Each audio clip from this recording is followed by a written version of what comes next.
What you been playing? Well, I'm happy you asked. No, I was being sarcastic as fuck. I've been playing Microsoft Flight Simulator. Have you heard of it? That's what messed up your Osseo. Yeah, that could be it. Have you heard of this though? Have we met?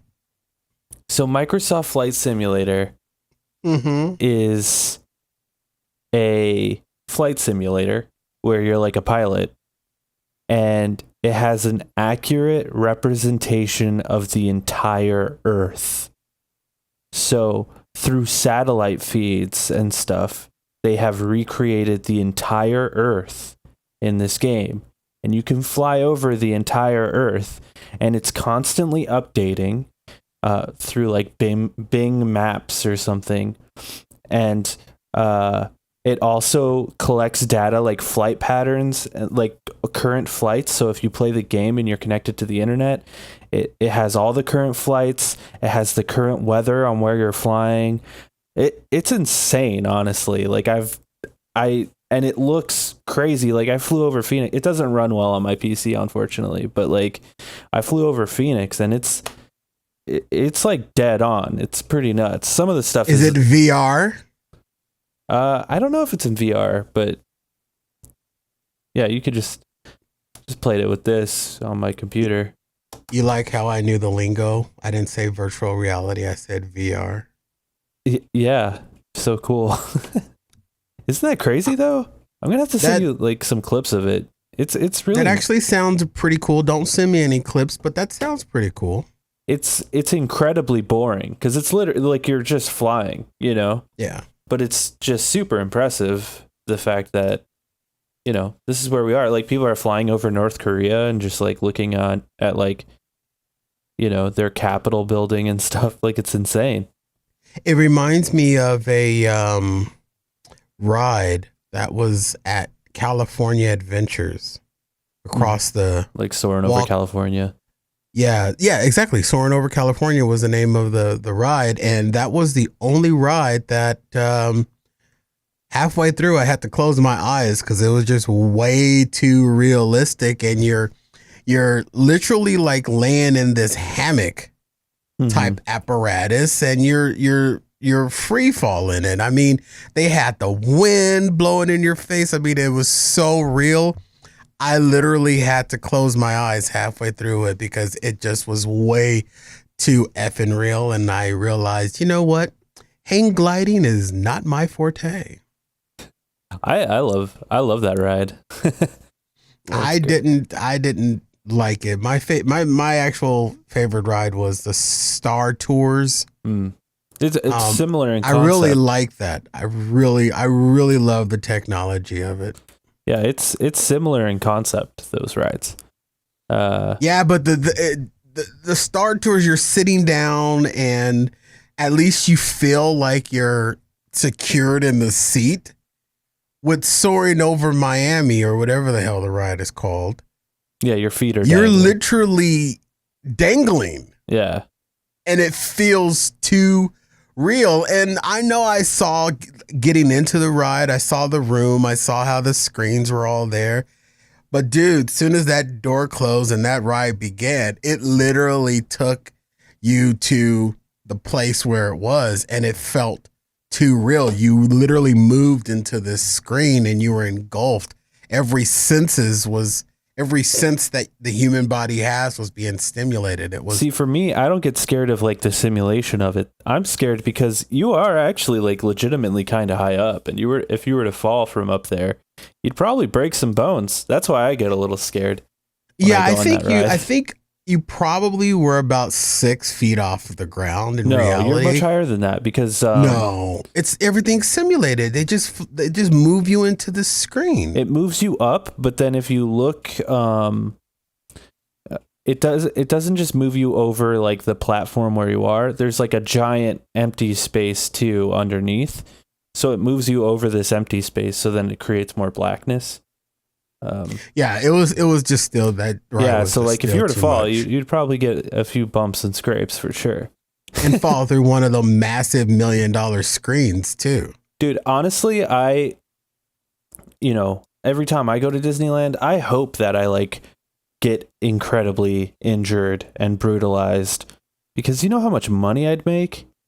Do you know that the bylaws and disclaimers that are on the back of your ticket? But dude, you hear about it all the time. Like these people are like, oh yeah, my finger got stuck in a door jam at Disneyland and they paid me $2 million to not say anything. And it has to be really egregious for anybody to make some money off of being injured at Disneyland. Yeah, I'd say breaking a bone, because they don't want that out there. So they'll be like, sign this NDA, we'll give you $2 million. Don't talk about it. Yeah, and Disney giving $2 million to someone is like me loaning you $100, or me giving you $20. You have $100? Yeah, dude. You need $100? Yeah. Let's discuss details after the show.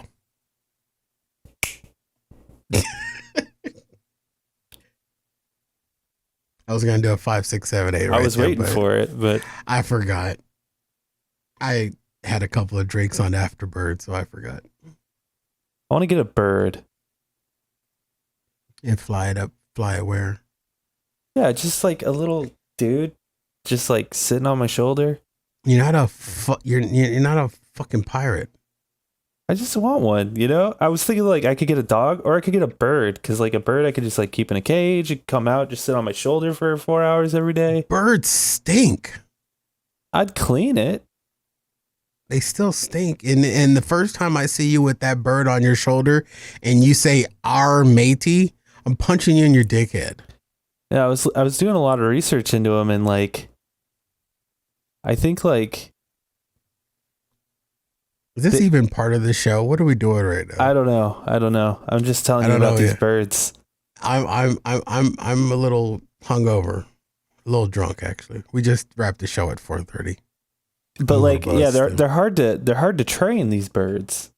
Yeah, because you don't train birds. You train You don't train them. You grow a bond with them, and it takes a while for you to like grow the bond where they will come on your finger and like hang out with you.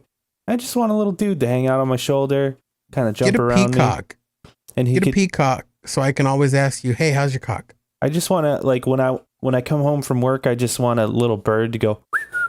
You know, that's all I want in life. Birds do not give you affection. I'm sorry. Get a dog.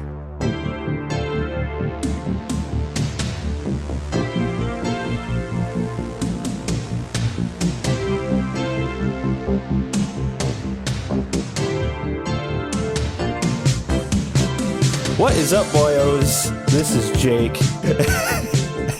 from the Jake and Cory. I did it again. From the Jake and Cory podcast. I'm Jake. That's Cory. What's up, Cory? Jesus Christ. What's up, Jake? You know what? I want a bird. Yeah, I want a bird. I want to be like the dude from Iron Man 2. Where's my board? Speaking of Iron Man 2, this week has been pretty nuts as far as superheroes go, because the DC Fan Fest has happened. Have you heard anything about DC Fan Fest? I have not heard anything about DC Fan Fest. Or DC Fandom or something. I thought all of these get-together things are either going virtual or they've been given the kibosh. Yeah. This whole thing has been done over Zoom. How the hell is that working for DC fan? How come they don't call it Comic-Con anymore? What the fuck happened to the word Comic-Con? Well, Comic-Con still works, but this is just about DC. Oh. Detective I thought they replaced the word Comic-Con with Fan Fest. Oh, in Phoenix they did, yeah. Because it's like here's what in my little bird brain, when I hear Comic-Con, it's always tied to some big actors. Like right now, the cast of Bones, the former cast of Bones, everybody but the two main characters were advertising on Instagram about them doing something for Comic-Con. And then I see some other knuckle dragger who's just another video game player who probably listens to Lonercast, and he was just talking about Fan Fest. So I hear the big celebrities talking about Comic-Con, and I hear the no names talking about FanFest, and I thought they were two different things. But in Phoenix, it's the same thing, but they just don't use the word Comic-Con. So the reason that happened, I have the answers. I do have the answers. That's my best Johnny Carson. I asked you. That is a great Johnny Carson. Thank you. That's wild stuff. Okay, don't kill it. Yeah. So the reason that Phoenix doesn't call it Phoenix Comic-Con anymore, because they did for years and years and years. And I think it was the third biggest Comic-Con of all the Comic-Cons. It was like, San Diego Comic-Con, New York Comic-Con, and then Phoenix Comic-Con. Those were like kind of the big ones.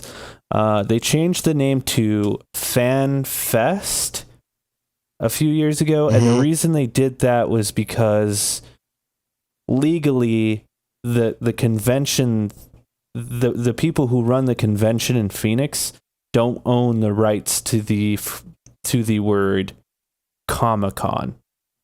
So it's because of some cheap bastards that we have to call it. So Phoenix like Fan the people Fest. who put on Phoenix Comic-Con are different from the people who do San Diego Comic-Con. So now they call it Phoenix Fan Fusion. Which is we're in the weeds. We're in the weeds. Yeah, I mean it's actually a more accurate representation of what it actually is, because it's not even about comic books anymore. I mean, it kind of is. Not. You could still buy comics and shit there, but it is more about just, it's a fan fusion. That's a good name for it. The one time that I did go, that my show and my former co-host went to Phoenix Fan Fest. We got media passes to go to Phoenix Fan Fest. All I experienced, and this is probably going to hurt some Fan Fest and Comic-Con people's feelings, but it was nothing but a park and swap for comic books. It was nothing but a whole lot of people hawking stuff. And then when I went over to the section where there was supposed to be the celebrity interviews and celebrity pictures and stuff, it's like $55 for a selfie, $45 for a signed black and white, $25 to walk up and shake their hand, $15 to ask a question. I was like, what the fuck is this all about? Oh, yeah. I know like William Shatner made more money doing those things than he did actually playing, Captain Kirk.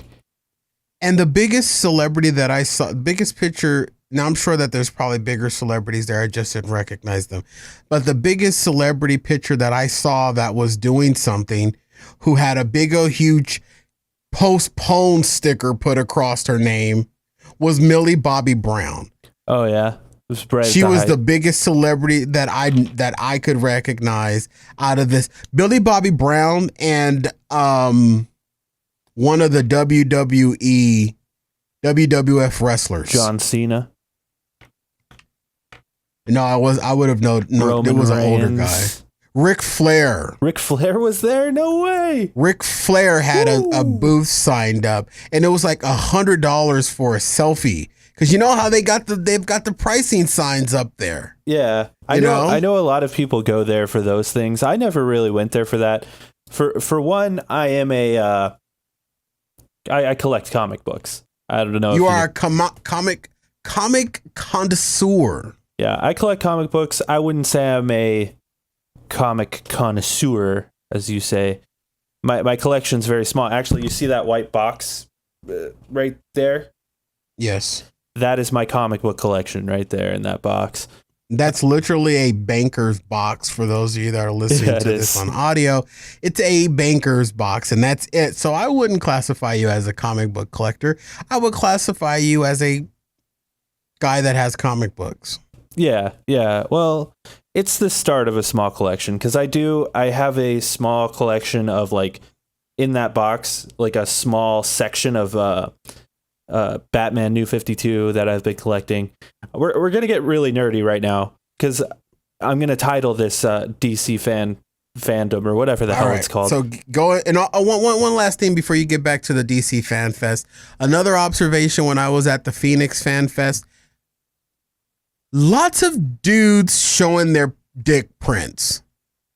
Lots of tights and spandex. Oh yeah. Well, they're just dressing up as comic book characters. Everybody was tights and spandex. Yeah, they're dressing up as comic book characters and stuff. But there are things that you can buy from companies that make spandex for ballets that'll give you the G.I. Joe nether region smooth bump. These dudes were clearly free balling, and it wasn't just one, it wasn't five. Every freaking dude that had on a costume that consisted of spandex was free balling. I was literally in Phoenix Fan Fest, and I it's many, many years now. In there, 45 minutes tops, back in the car, up at McDonald's. Did nothing for me. Really? I absolutely love it, because one of the reasons I really enjoy it, for one, I do collect comic books, but I love walking the halls and, you know, just looking at all the different art that people are selling, and like all the different creatives that are there, also all the different cosplays, and there's just like this sense of like camaraderie that's there. Also, you sneak a bunch of booze in and get really drunk, and then at night, you know, there's always parties on the, you know, the hotels that are near, and like it's always a good time. Maybe that's where I went wrong. I didn't sneak any booze in. Yeah, and I think like maybe you just took that kind of stuff for granted, because like now that it's gone, like, dude, man, it's tough. Like another one, I went to PAX last year, it's like Comic-Con but video games, and they show off all the new video games and stuff, and there's just this like beautiful sense of like, you know, camaraderie. The only problem I have with PAX, and I'll say this openly, Comic-Con is far more diverse as far as men versus women, because PAX, which is the video game convention, that was just dudes, and the only girls there were either girlfriends who didn't want to be there or moms. And yeah, I wish it was a little bit more diverse. It kind of bums me out, because guys just suck, and that's why girls don't go to those things. Yeah, there was when I went to Phoenix Fan Fest, there was a pretty good contingency that it was kind of equal right down the line as far as like men and women, but yeah, there's something weird. Didn't do anything for me. There's something weird about video games and like video gamers that like, it's just sort of a toxic environment, I guess. And I hope that's changing, because I love video games, and I don't blame the people who create video games. It's just like this weird culture in video games that I hope and I think is changing. But, you know, so anyway, DC Fandome, or whatever it's called. I'm going to keep calling it Fandom. I'm probably wrong about that. That's okay. Basically, it was just their chance to announce a bunch of DC stuff, and they actually showed off 2 video games that we'll be talking about tomorrow, me and Nick, on the Loner Gamecast, so check that out. But the big one that I really wanted to bring up to you, since you said you liked the first one, is they showed off a sneak peek at all of the characters in the new Suicide Squad movie. I did like Suicide Squad, and I'm mad at myself that I have not watched Birds of Prey yet. Yeah.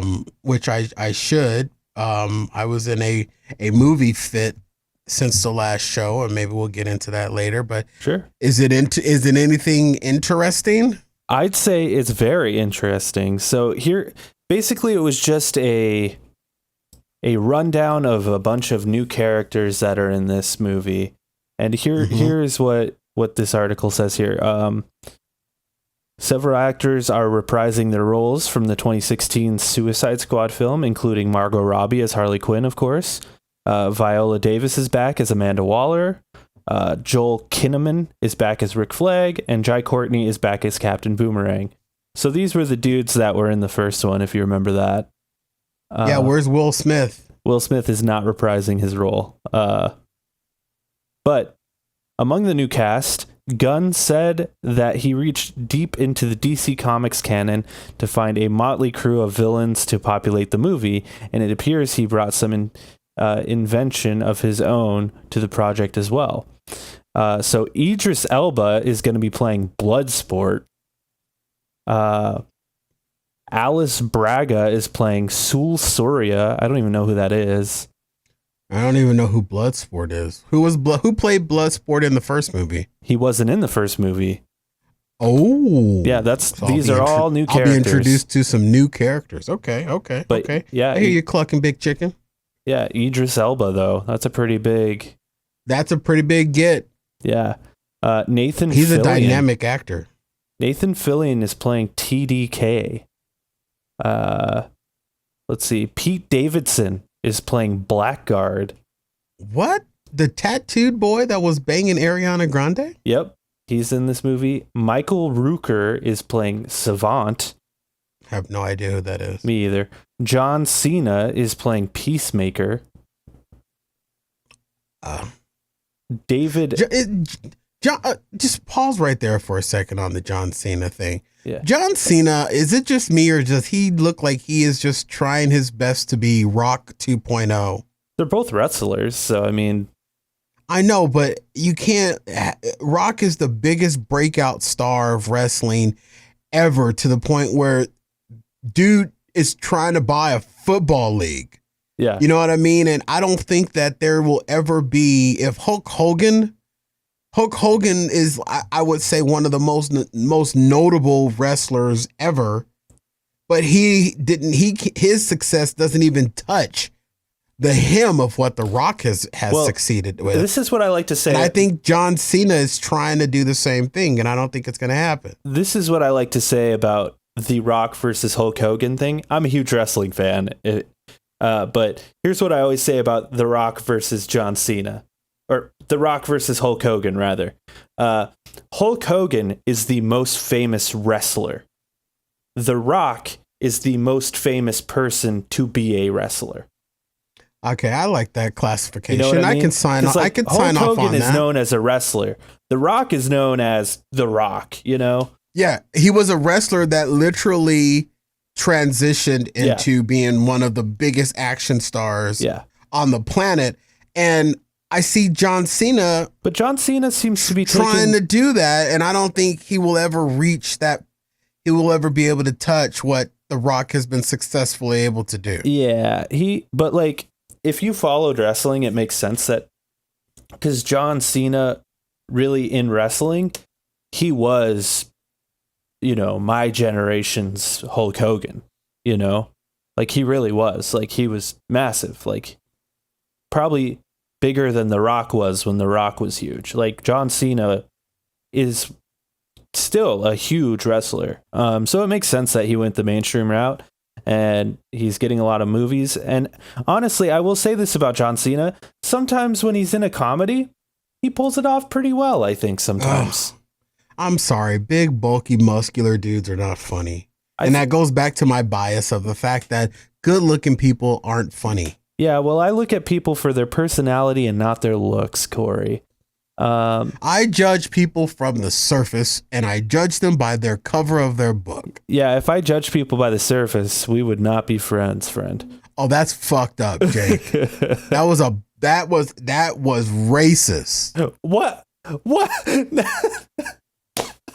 That was racist. Because if you looked at the cover of my book, the first thing you would see would be black. And Jake, Black Lives Matter. I was thinking all the zits all over your fucking face, but you know. Black people don't get zits, Jake. That is not true, but light-skinned black people do, but not dark chocolate. That is not milk true. Chocolate black people. You racist. Oh, okay. Vote red. Anyway, continuing down the list of this fucking because dude, Squad if this was movie. video right now, I would have to, if this was a video podcast right now, I would literally have to edit this part of the show and turn down the red levels in your video feed because you are so red right now. Oh, whatever. I'm red too, you just can't tell. Yeah, that light, very bright. That's what it is.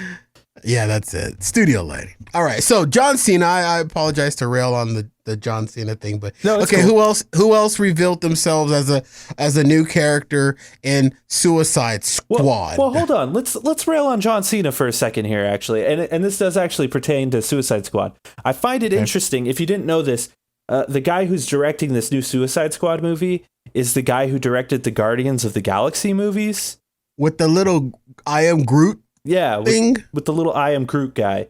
I am Groot. So that guy is directing the Suicide Squad movie. And what's interesting about the Guardians movies is that has Dave Bautista in it, who is a wrestler. Who is also a wrestler. So maybe James Gunn just like knows how to bring it out of these wrestlers. Or maybe he's got a thing for these wrestlers and he likes to see them in the dressing RV. Can't and you he's just be a wrestling fan? Why you got to make it weird like this? No, it's not, Jake. Homosexuality isn't weird. It's a way of life for people. It's not weird to be homosexual. What's weird is to hire someone because of your sexual urges. That's weird. Why did you hire me for this show, Jake? Okay. Moving on. I told you to move on 5 minutes ago, but you wanted to make a Dave Bautista moment. David Dastmalchian. I don't even. Mercutio from The Thing About You, Shakespeare? I don't know how to pronounce that man's name, but he is playing Polka Dot Man. These just sound like wild characters, dude. Okay, are these characters in... Okay, so Suicide Squad, now help me understand this, Jake, because yes, I like the movie, but I don't know anything about the backstory, nor do I want the entire backstory. I just want my question answered.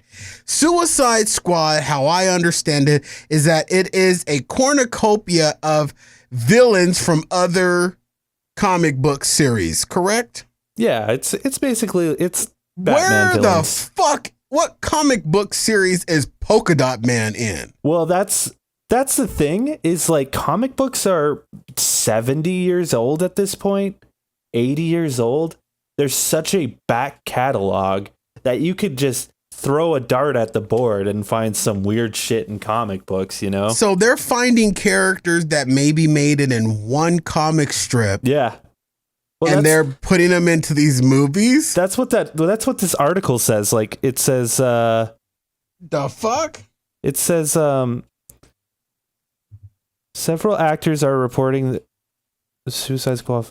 James Gunn, writer and director of the Suicide Squad, revealed in an extended behind-the-scenes look at the movie. Where is it? Among the new cast, Gunn said that he reached deep into the DC Comics canon to find a motley crew of villains to populate the movie.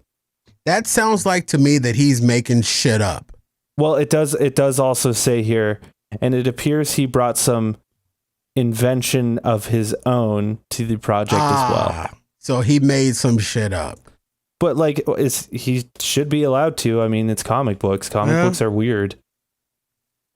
But does it work if they're making up characters that didn't really exist before? I mean, has any other comic book-esque movie done that? Like, has any Batman's done that? Any Superman's done that where they made up a villain? Yeah. So the interesting thing about Harley Quinn, actually, you know, Margot Robbie's character in Suicide Squad, the interesting thing about that character is her origin story was not in a comic book. She actually was created for the Batman animated series, and people liked her so much that she became a comic book character. Really? Harley Quinn was an original character in the original Batman? She was in Batman the animated series, and people liked her so much that that's where I knew her from. That's literally because I'm old as fuck. Yeah. Enough to know and watched Batman the animated series on television. Yeah. That's why when I saw Suicide Squad, I was like, "Hey, that's the Lady Joker." Yep. Because that's who she was in the cartoon. Yep. And she was created for the cartoon, and people just liked her a lot. So, I mean, it's not unprecedented. Okay, so it does work. And then, you know, like if you look at the Marvel Cinematic Universe, it's not like they're taking influence from the comic books, but like creating their own story out of it, right? And you know, and people who make new comic books make shit up all the time. Like that's the whole point. So I don't see any issue with it at all. Okay. All right. Well, you know, I'm digging into a little bit more, learning a little bit more. I'll never have the knowledge base that you have, but that was what was in my mind. So Polka Dot Man, that caught me off guard, honestly. Peter Capaldi is playing the Thinker. Is that like the Riddler, but he doesn't do Riddlers? He just thinks about everything. I guess. Sean Gunn is playing Weasel. This one's interesting to me. Flula Borg. Do you know Flula Borg? I didn't know that. I didn't know that boards could flow. Flula Borg is he's a German comedian, and he's playing the Javelin. I'm gonna Google Flula Borg. Daniela Melchior. Oh my god, that's square jawed, sexy son of a monkey. She's playing the Rat Catcher 2.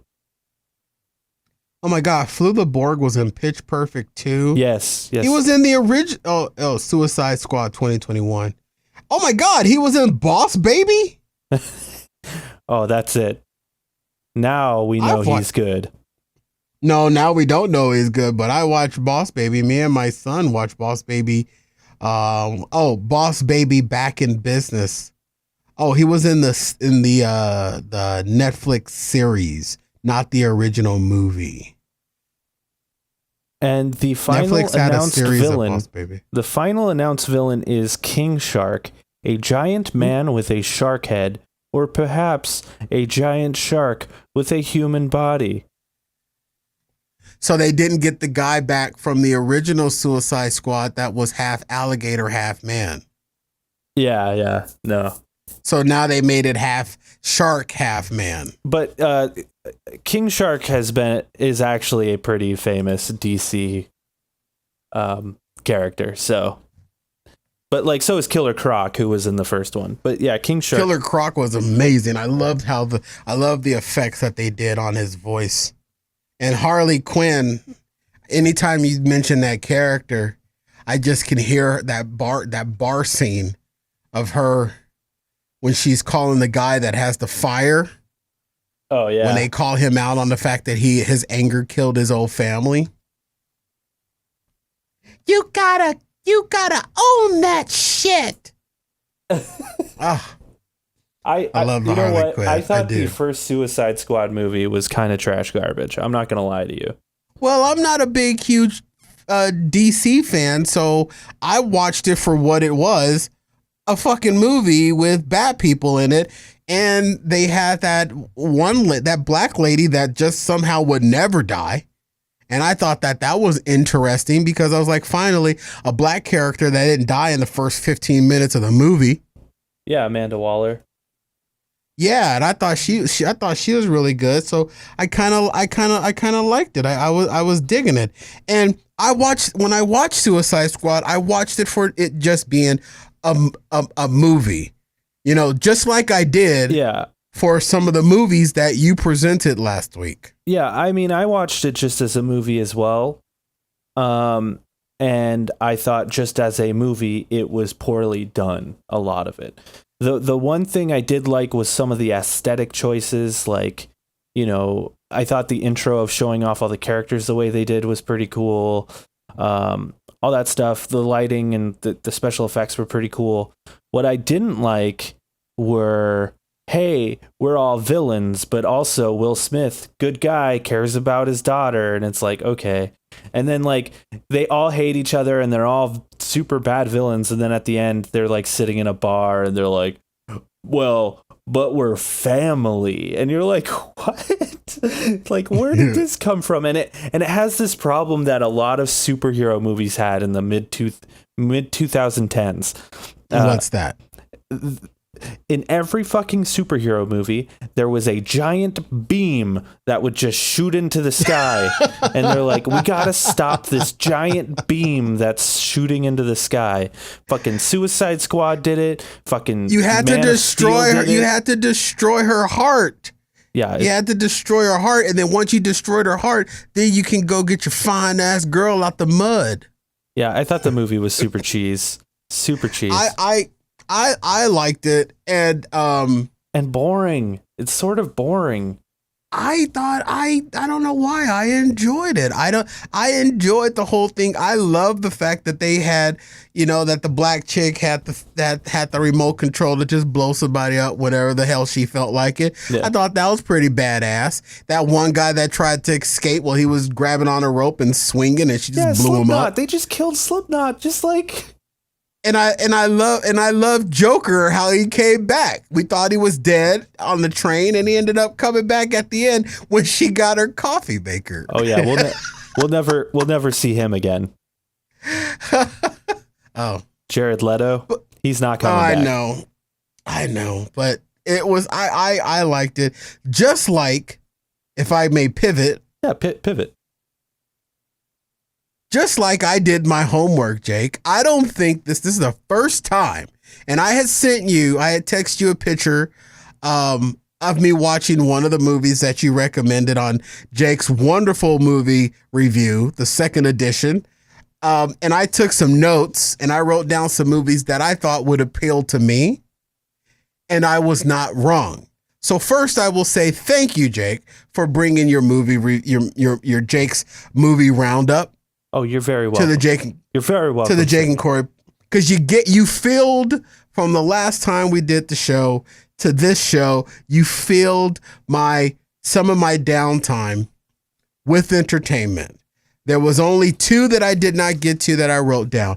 These are the movies and TV shows that I wrote down, and I did a lot of watching. I wrote down The Irishman. Okay.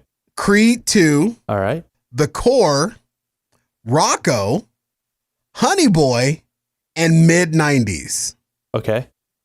The Irishman, I didn't even start because when I brought it up on Netflix, I saw 14 hours and 75 minutes. Yeah. And I said, my life is too short, but I'll get back to it at some point. I will eventually watch The Irishman.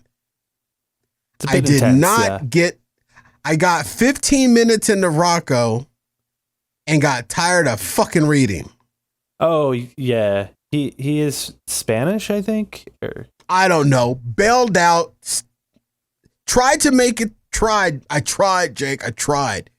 But 15 minutes of reading a movie, I was like, my eyes hurt. I just want to lay here and be dumb and be entertained. You're like a 12-year-old anyway. I literally am. But I was thoroughly surprised. And I didn't finish Creed 2. So I watched The Core. Okay. I watched Honey Boy, and I watched mid-90s. Oh wow, yeah. Well, they're all on Hulu, aren't they? Well, I watched them on between Amazon and Netflix. Oh, okay, yeah. So let's get your comprehensive reviews. Okay, so let's start with The Core. Okay. I believe you classified that movie as cheesy and plotless and really unbelievable. It was unbelievable from the concept of the fact that some crackhead in the desert is going to build a snake tube that molten lava will not be able to destroy, but the snake tube is able to see through the molten lava. So that concept in reality is definitely far-fetched, to say the least. But what you didn't give us was the underlying story. And I know you didn't do like a full detail review of it. Yeah. But what I found endearing about The Core was this underlying storylines of the girl that wanted to be captain but self-doubted herself. Then you've got the old scientist guy who clearly had some type of history with the homeless black guy that built the snake in the desert. There was something going on with that. And then you had this piddly little lonely professor that was clearly working way under his league, but had this super knowledge on why things were happening on the planet. A motley crew, huh? Truly a motley crew. Jake, I enjoyed the movie The Core. It is kind of like enjoyable, I will say. You know what my favorite part of that movie is? I liked it. What my favorite part of that movie is like when they bring in the hacker kid, and he's like, "Let me see your phone and a piece of gum." Yeah, and I'm gonna need. Phone, and he's like, "You have unlimited minutes forever." And he's like, okay, dude. And I'm gonna and my favorite part from the hacker kid, I'm gonna need the most superest computer ever. I'm gonna need this big huge piece of equipment. I'm gonna need this huge piece of equipment, and I'm gonna need Pop-Tarts or Hot Pockets. pizza hot pockets. It's so 2000s, dude. It was so 2000, but it was so amazing how the nerd was the guy to really save everything, because he was the one that used his skill to hack into the army or military base and cancel their diversion of destroying the core in totality when they realized they didn't have enough power to set off the explosions in the core. But there were some things that were just completely out there. Like the middle of the planet has these, crystal spike void, this void in the middle of the planet that has all these crystal spikes. And then there, the worm that was able to drill down into the earth, but wasn't able to fly. I don't understand how why wouldn't you just put wings on it? So then you're just falling at some point.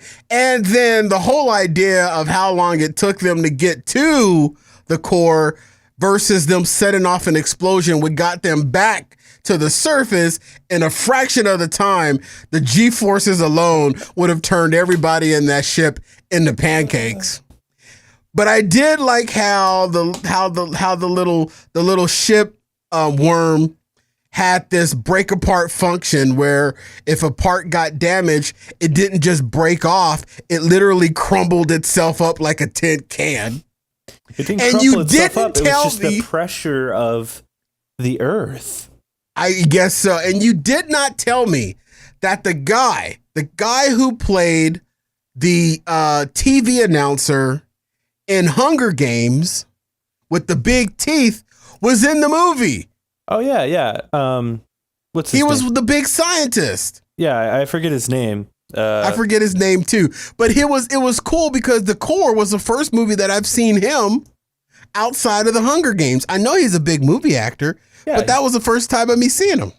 Yeah, I've seen him in a bunch of different things. He's in I think he's in like Devil Wears Prada and a bunch of other things. Something like that. So I'm gonna hold off on Honey Boy. Oh, okay. I'm gonna get back to that one. Okay. Mid-90s. All right, mid-90s. What'd you think? Mid-90s. That movie was so effing relatable to me. Yeah. I was that kid. I mean, I didn't go as far as to like quote unquote join a gang, but you know what mid-90s made me think about? It literally made me think about my favorite book and one of my favorite real life reanimation movies, Where the Wild Things Are. The mid-90s and Where the Wild Things Are ties together, where you have this little boy that is really trying to seek inclusion, really trying to seek family, and he finds it in these skater boys now, and he tries to emulate, unfortunately, the worst one, the drug-addled alcoholic who damn near effing kills him in a car crash because he drives home drunk. By the way, Spoilers. That scene, totally unbelievable, because why would he be sitting in the hospital with the kid he just almost killed? True. His ass should be in jail. I thought about that too. You know? But dude, I totally connected and related to mid-90s because that's literally how it was back in the day. When you were a young kid, and I was probably about a teenager in the 90s. So you're searching out, and you did that. You went outside your house to try to find it. I had an older sister that didn't beat me down physically like the character did in this movie, but my sister beat me down because she was smarter, she was stronger, she was bigger, she was faster, she was more successful. So that was my version of beating down. I literally may or may not allegedly shedded a tear while watching mid-90s. It's a good movie. But like I said, and the sex scene with the little boy was not that bad. Yeah, I'm easily perturbed by that stuff. Yeah, I thought it was going to go a little further, but I thought it went to the perfect level of what it should go to. But I can see how you kind of felt why you felt the way that you did, but it didn't. I thought it was going to be, it's weird. Bumping and grinding and stuff like. And there was even one scene in the movie where I've actually done this myself, trying to befriend another friend, where we were playing on the playground as a kid, and we both go over to a bush to take a piss, and you're like, "Hey, I'm pissing with my new buddy." Yeah, you know what I mean? That was like, that's the welcoming in, and then you end up thinking that the one person that helped you get into the group ends up being the one person spot that you end up taking in the group.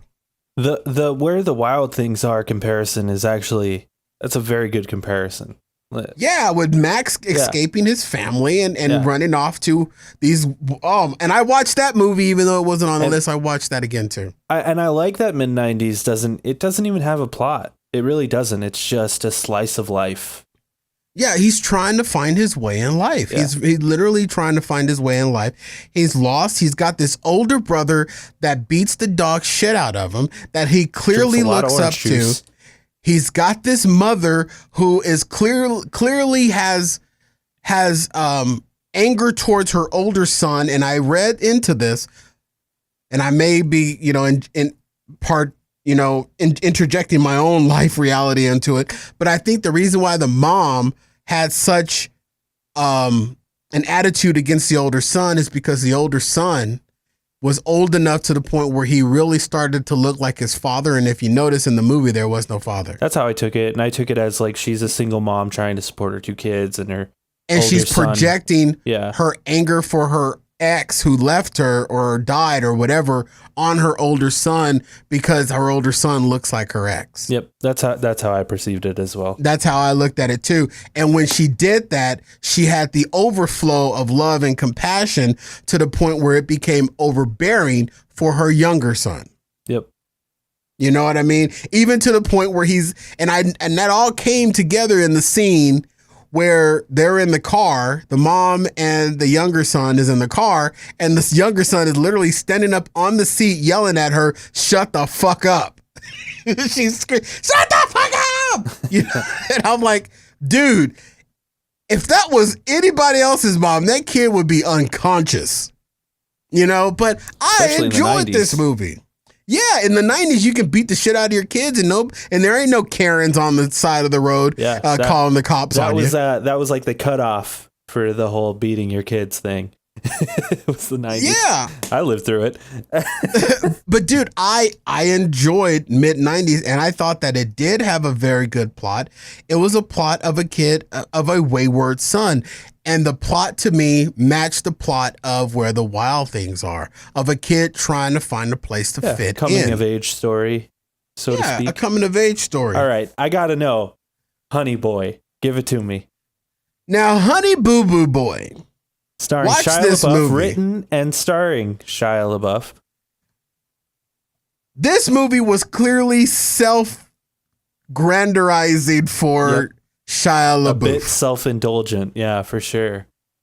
If it had been other actors, if Shia wasn't in this movie, I think the story would have been a little more believable, is kind of, for lack of better words, because with Shia being in the movie, it seemed like he was clearly playing what his interpretation in his mind was of his father. Mm-hmm. And I think that with him playing his father as a character and him knowing everything that went through it, I couldn't help but feel sympathetic for the real father. The reason why is because the whole time I'm looking at Shia LaBeouf play his father, I'm thinking Shia LaBeouf is doing everything he can to make his father look like the piece of shit person that he most likely probably was. But if it was told through the eyes or the play of another actor, I think that the role would have given another connotation that would have made it a little bit more believable, and not so much a movie about Shia LaBeouf beating down his dad. It's almost like it would be like Michael Jackson starring in a movie about Joe Jackson. We all know that Joe Jackson was reportedly a beast, but he literally made Michael and everybody named Jackson who they are. So yeah, Shia LaBeouf's father and the character and how it was played in this movie was so much of a drunk. What did he say? He classified himself as a drunk, pussy loving idiot. If that was portrayed by another character, I think the movie would have made it a little better. But because Shia was in it, it just seemed like a big middle finger to Shia LaBeouf's father, and it made his mother look like the queen, can do no wrong type of person. Well, she's like not even in the movie. She's not in the movie, but she is. She's not, but she is. Right. She's because a lot of the dialogue between now the little boy who played young. Hold up. Can I slap back on that for a sec? Please. I think Shia LaBeouf was really good in it, though. You know, I thought he was. He was good in it, but it was nothing more than him saying, "My dad was a fuck all, right. And this is how fuck all he was." Like, I think no matter who played it, it feels like it's Shia LaBeouf saying, "Hey, look what I went through. Isn't that rough?" But I think that the added bonus of him playing his father is, it's a little meta as well, though, because it's also like saying, it's kind of like him saying, "Look, I have become my father," in not so many words, but like it is sort of hinting like, yeah, I have sort of become my father. And I think that's a little meta. And like at the end of the movie, it paints him like him and his dad made up and stuff. And they show some real pictures at the end over the ending credits. But and stuff. Yeah, the movie certainly is self-indulgent and very much like, look what I went through. Isn't that sad? No, I don't think the movie says, "Look what I went through." I think the movie says, "Look who put me through this."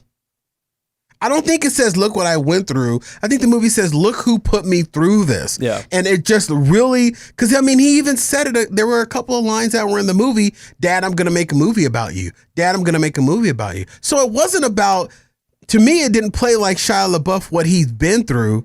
It was more about who put Shia LaBeouf through what he went through. Yeah. Yeah, so because it didn't even show him like on set besides the like two things at the beginning. Yeah, he was always behind scenes and stuff like that. But I want to give the biggest shout out to actor Noah Jupe, who played Otis, young Otis. That kid, holy shit, balls of fire. That's one dynamic actor. I mean, good gracious alive. That was some freaking award-winning acting. And Lucas Hedges, who played older Otis. Now, what I loved about the movie is I loved the flashbacks between past time and current time, even though current time in real life was past time. I loved how the movie would show a situation between Otis and James LaForte in the past, and then flash to Otis in the rehab center reacting to a memory of the past. I really loved that back and forth. You know what I mean? The movie had some situations that were kind of really poignant, to say the least. You know what I mean? Like, there was one line that the older Otis said. He says, "I'm always acting. That's what I am. I'm an actor. I'm always acting. Aren't we all acting?" And I don't know why, but that like shot right through my heart. So I didn't, outside of Shia LaBeouf being in the movie playing his dad, if you take that element out, I think it was a pretty goddamn movie because of Noah Jupe, who played young Otis, and Lucas Hedges, who played I thought older Otis. I thought Shia LaBeouf's I liked it. I thought Shia LaBeouf's character showed him as a very, very good character actor. I don't know. I thought he was pretty good. But yeah, as a character actor, yeah, but knowing that it's Shia LaBeouf's story about his dad just seemed like Shia LaBeouf took his fame, and gave his dad one last big multi-million-dollar middle fucking finger. Yeah. And it didn't give, there was no balance to that character to me. And I'm sure that there was more, but there was like no balance to it. And the little sex scene that you were talking about, it wasn't as bad as I thought it was going to be. You know, they cut away and went to black. It was not simulated. There wasn't even, I mean, they had a kiss and that was it. But I will say that the sex scene in, but also the a sex kid scene sitting with an adult in his underwear. It's weird, man. Yeah. That was a little weird too. I didn't understand why the character James LaFord attacked the guy that was in Big Brothers Big Sisters. But I was able to relate to that because there was a time that I had a little brother through the Big Brothers Big Sisters program, and the reason why it ended is because of the father. The father became very jealous of me, and I'm like, I'm not here to make your son not like you. I'm just here because I'm part of the Big Brothers Big Sisters program, and your little brother has some similarities and likenesses that I share, you know, but it ended because the father wanted to pull him out of the program because of me. And of course, because of the sensitivity of it being a child, the program ended, you know? So I could kind of see that. And that kind of struck a chord with me when that scene went down and he ended up pushing him into the pool. I didn't like how he was classified as a pedophile because of the fact that Otis was speaking more highly of him than he was of his own dad, you know, but I watched it, man. Cory. And I will say that I've got some breaking news here. Breaking news whenever it feels like breaking. They just dropped the Batman trailer. Oh my goodness. I'm sorry to cut you off for that, but I'm very excited about this. You got very excited about that. But I will say that I did go and I did my homework. I watched some movies that you recommended in Jake Movies Roundup. And you know what? You didn't underdeliver, buddy. You didn't underdeliver. Well, I appreciate those were that. some good ass movies. Would you want to watch the Batman trailer and talk about it real quick? No. I'm gonna watch it. Suck my dick. In the middle of the show. Yeah. It just dropped. This is news, baby. So my balls just dropped too, but we're not gonna spend 15 minutes on it. It's too late. I'm already watching it.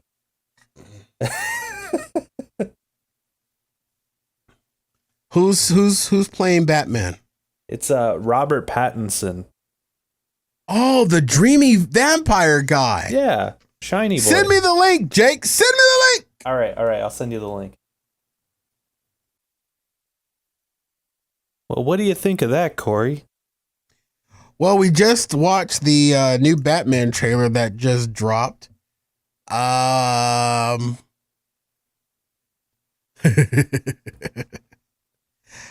That was interesting. You got no thoughts on it? Don't think. No. Why does it seem like Batman's going villain? What seems like a villain to you? Because when he beat that dude down on the ground and he got the guy on the ground, why did he keep pounding him a few more times afterwards? That's something that Batman doesn't do. And what do you mean I am vengeance? Batman wasn't a... I don't know. I'll watch the movie when it comes out on streaming. I'm not going to the theaters because of COVID. But that trailer just made me think that Batman is really... He's kind of like, you know what? I got it. It made me feel like if this was the Superman, he would be the dark, mean Superman. This seemed like the dark, mean Batman. Yeah, I in the trailer, I thought it looked really cool. I like the film graininess of it, and like. I watched it on my phone. I didn't see the film graininess. It looks, it's set in the 80s, I guess, and it's got that cool aesthetic. The Batmobile. Robert Pattinson looks amazing though. Yeah, he looks great. He looks like Batman. Yeah, the skinny Batman. My main takeaway was the Batmobile looks fucking awesome. I couldn't tell. I think that was the Riddler in there. I couldn't tell the villains. I thought I heard Bane. I'm assuming it's the Riddler because the ending was $0?1. So I'm assuming that's the Riddler. Or is it just because of COVID and they don't know when the damn movie's going to drop? They did that because question marks look like 2s. Oh, see, I'm not that smart. Yeah, it's obviously the Riddler, but that one of those guys kind of looked like a Court of Owls character. I am pretty hyped for it. Zoe Kravitz as Catwoman looks pretty cool. I'm excited. I'm excited to see it when it comes to streaming. I won't see it in the theater, but I'll see it when it comes on streaming. Maybe next year. Hopefully things will be better. I don't know. I hope so too. Things are slowly starting to look up. Yeah, I think as long as Joe Biden wins, I think we could do it. You know what? Right now, I'd vote for a popsicle stick. You said you spent your week filling your time with movies and such. I did. I spent my week watching the Democratic National Convention. Well, I will say this, that I did pause mid-90s when I opened up my phone during parts of mid-90s. I paused mid-90s and I went and took a tour. And while I was taking a tour, I opened up my phone and I saw that Michelle Obama was trending. And I immediately had to go in and see why Michelle Obama was trending. And it was all about her speech. And then the next day it was all about her necklace. And then that same day, it was all about the other lady who literally had BLM spelled out in children's blocks in the background of her set when she was speaking. And I literally went and I stopped and paused mid-90s for the full 19 minutes to watch Michelle Obama's speech. And you know what? Son of a bitch. My God in heaven, that woman spoke. Well, I mean, dude, her speech was, she came out swinging. Her speech was phenomenal. And, her saying like, Joe's a decent guy and all that stuff. But you know who else? And she said he's not perfect. But you know what that speech reminded me of? That speech reminded me of the power that Oprah Winfrey's speech had for Barack. But yeah, that was the other thing, though. Another person who gave a speech was Barack himself. And his speech was also very good. It just reminds you of a time when the president said things that weren't absurd. Yeah. And you know what? Joe Biden came out on Thursday and he did a speech and it was surprisingly coherent. And he actually... You're right, Jake. It reminded us of a time of more civility and empathy. And that's two main things that we have lost in the last 4 years. Civility and empathy. And to prove that Orange Face lacks no empathy, his brother died. He spent a couple of hours in New York and then was on the campaign trail. You should have, if my brother died, fuck campaigning for at least 2 weeks. Let everybody else do the work. I'm going to spend time with my family and mourn with him. He gave 4 or 5 hours and then was back on Air Force One and in the air on the campaign trail. But then your brother just died. If I'm not mistaken, I think then like the next day he was golfing. Yes, your brother just died. Yeah, it's sickening. He can't even mourn. It's really getting to the point where I don't understand how people can look. You watch Joe Biden's speech, and then I haven't seen it honestly. Oh, okay. I have not seen it. Yeah, but I will. That's fair. But like, you watch Joe Biden's speech. If you're to go to that and then to go to Trump's best speech ever given, I don't know how you could say, oh yeah, that guy, that's the guy. You know, it's just absurd to me. It's appalling. I am embarrassed by a lot of my family who support this man. Makes no fucking sense to me. How, man? I don't get it. No, it makes no sense. I'm honestly trying my best to understand. It should have I keep waiting to wake up from this horrible nightmare I'm living in. It should have all ended when he said, I grabbed them by the pussy. It should have all ended right there. Or I can stand in the middle of New York and shoot someone. It should have ended there. Should have ended Dude, there. It should have. It's his own party. It should his own party. It should have ended in the 70s when he got sued for not letting black people live in his estates. It should have ended there. I can't even fathom what my anger levels are going to be if he's reelected. I can't even comprehend what my anger levels will be. I would probably go to the point where I would be homeless in a suburb of Canada, penniless, than to live, because if this fucker is reelected, he's going to try to get a third term. There's no ifs, ands, or buts about it. Last week he said, I should get a third term because they spied on me. Like he deserves a redo or something.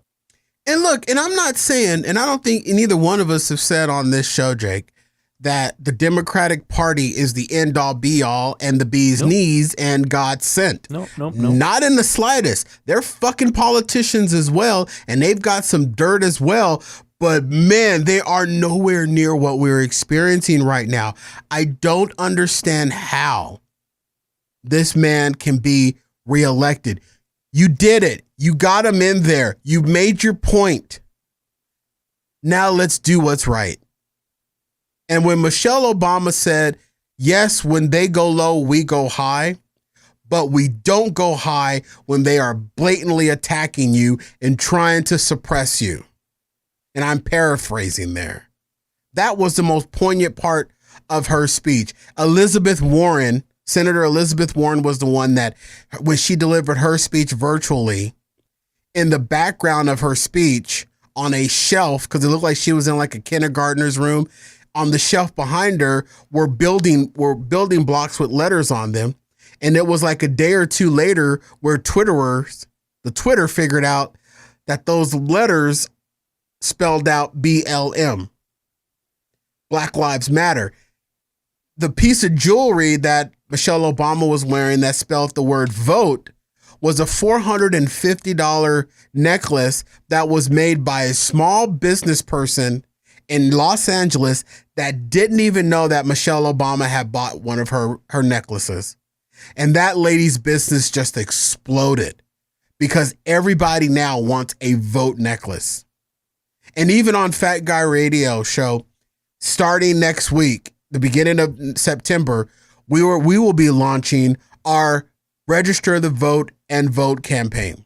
We're not telling you who to vote for, even though I have my bias, but we're just going to start encouraging people to get out and vote. Do whatever you have to do to vote. Make sure your vote counts. Make sure your vote is in there. Make sure your vote is received. Follow up on that shit. It's the most important time in our history right now to win back the soul of this country by not just electing Biden, but by de-electing Donald J. Trump. Yeah, and I will go as far as to say on this show, vote for Biden. Don't vote for Trump. And if you're voting for Trump and listening to this thing, first I'd say reconsider. Please. And if you don't reconsider, fuck off, go listen to a different podcast. You can go suck my dick. Bernie Sanders criticized criticized Biden. Now he's not, yes, they were rivals at one point, but that shows a level of civility. When you can go from being political rivals to being a united front against something that is clearly oppressing this country, that shows civility. That shows respect. Elizabeth Warren is not a Democrat. Bernie Sanders is not a Democrat. Kamala Harris, who was a political foe with Biden during the Democratic nomination run, she criticized Biden like crazy. But to show that they're coming together in unity, it proves that those people literally have more for the country than just for themselves. Because if Elizabeth Warren was all about herself, she would have told Uncle Joe to go screw. And by the way, when he becomes president, I'm never going to call him President Biden. I will forever call him Uncle Joe, because he's just Uncle Joe. But Elizabeth President Warren, Joe. I think it is massively impressive for her to go from attacking that man to saying, you know what, we're going to join forces now with our powers combined. My hat's off to them. Yeah. Andrew Yang, he was your boy at one point, wasn't he? Yeah. He was involved in the my namesake, Cory Booker, involved in the Democratic National Convention. Dude, it would blow my mind if this dude is reelected. I don't know what people are thinking, and you know it's going to be a fight. And I said it before, if he loses and he decides to fight, his number one rival is going to become president. The Speaker of the House, Nancy Pelosi. If he fights this and it goes past January, 12th or whatever the date is, Speaker of the House becomes president until the Supreme Court, which the Supreme Court would not, I don't think they would rule in his favor, because the Supreme Court lately has been overturning things that he's tried to enact. Yep. Yeah, Trump. So he definitely doesn't have Supreme Court justices on his side if this election goes to the Supreme Court. My biggest concern is in November, Biden wins the election, but Trump remains in power. That is my biggest fear. Yeah. But vote. Go out and vote. Please. He's never going to give up. And if he loses, it's going to be every conspiracy known to man. He's not going to go away quietly. You know what man. I find hilariously laughable, though, is Trump thinks he's going to be alive for a third term. That man, he's not. That man is 95 years old, and his diet consists of Big Macs and chocolate shakes. If I want a Big Mac and a chocolate shake right now. Obama said it best, man. Obama said, you have to grow into the presidency. And Trump's not able to do that. He's not able to grow into the job. He's way in over his head, like Michelle Obama said, and it's plainly obvious. And the thing is, Jake, what I'm fearful of, I'm not so much fearful of him not going away. I'm fearful of the fact that people are not going to see the morality of the situation. All they're going to see is their fucking party line, because their family has always voted Republican. They will always vote Republican. No matter who the candidate is, they will vote Republican. And I'm not a Democrat nor a Republican. I've gone on record to say that I'm a registered independent, which allows me the flexibility of a fucking palm tree to sway to either side when I feel which side is right. My ballot will have elected Democrats. My ballot would have elected Republicans. Why? Because I feel they would be best for the job. It's not about the party line. It's about who the fuck is best for the job. And the guy that we have right now is not best for the most cheapest blowjob in an LA suburb.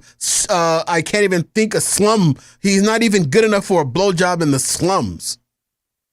Yeah, there's this great interview with Obama where he talks about, I'm a proud Democrat, but a lot of my stances are conservative.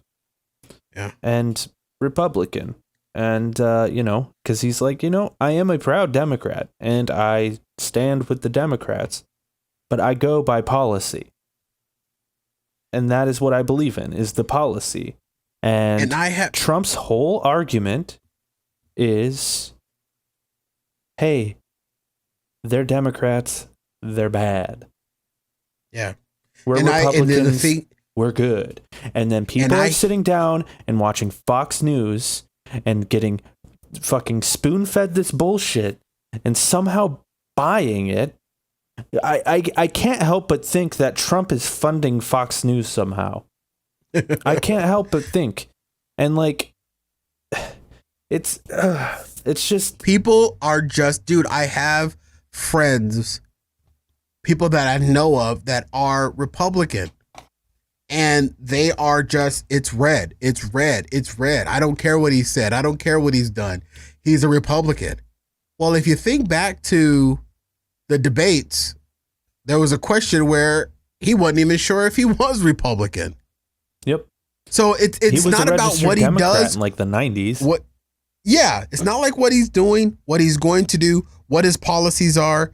It's all about the fact that he is red. Yeah, and that's it. That's the only reason why a lot of people are going to vote, because I'm not voting for Biden just because he's a Democrat. I'm not a fucking Democrat. Yep. Ugh. Yeah, but the Democratic debate, and then they were getting slammed. The some of the Republicans were slamming the Democratic National Convention because it was all virtual. Like, how can you slam someone for being safe? A big one that I saw where people were being upset because they did the Pledge of Allegiance and didn't say under God. Yeah, I was a little upset about that, but really, why? Yeah, I think that the under God part should be in the Pledge of Allegiance. Why? Because this country, even though it had its faults, was united under God, indivisible, with liberty and justice for all. Under what God? When the English came over to, quote unquote, discover America, they were known to be Christians. That's not true. They said under God. Most I think under God should be in the Pledge of Allegiance. And deists. The whole Christianity thing didn't start until like the mid 1800s. It's a total myth, dude. And the whole idea of under God, the idea of it was, under whatever God is. And you took it to the Christian place, and yeah, that's because I believe in a Christian God. Even still, separation of church and state. It's huge. We should be a country of total inclusiveness. Yeah, it says under God. It doesn't say under Christian God or under Buddha God or under Muslim God. It just says under God. I don't believe in God. There is no God. Life is a lie. We all die alone. We're all unhappy. Well, then you don't say it. Don't change the Pledge of Allegiance. When it gets to that part, just don't say it. That's dumb. That's a dumb argument. But the Republicans are the party that say, we don't want the government involvement in anything. We want to be a more inclusive country. We don't want, all they want is less government, less regulation. Yet they're also the country that are so hell-bent on putting Christian beliefs into our government.